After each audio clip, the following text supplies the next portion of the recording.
आप शंभू भगवान इत्थे प्रकट ने। आओ सारी संगत दर्शन करो। 108 शिवलिंगे दे भगवान शंकर का स्थान है और 51 शक्तिपीठ विच एक माता दा जगदम्बा का मंदिर है। तो ये माता और शंकर भगवान की सब तो टाप उपर पहाड़ी के उपर इतों पूरा खोखरा शहर दिखाई देता है। पूरा नेपाल दे विच बिल्कुल टाप के उपर अस इस मौके बैठे दे हाँ और भगवान के दर्शन किए ने। दर्शन करिए थोड़ा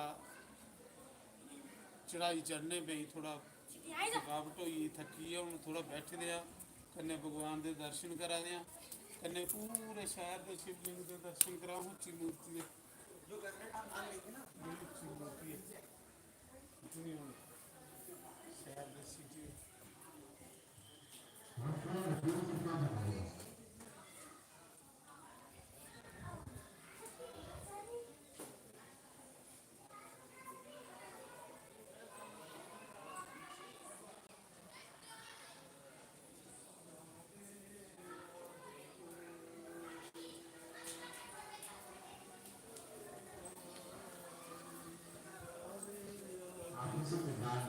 ओम नमः शिवाय ओम नमः शिवाय ओम नमः शिवाय।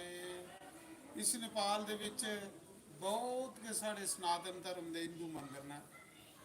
इस मौके जो मंदिर अस दिखा दे बिल्कुल टाप के उपर है। पूरा शहर इस को खल है खोखरा शहर और नंद आवा माता का मंदिर है शिव जी का मंदिर है। बोलो शंकर भगवान की जय। तुम अगले मंदिर च दर्शन करवाने जय श्री राम।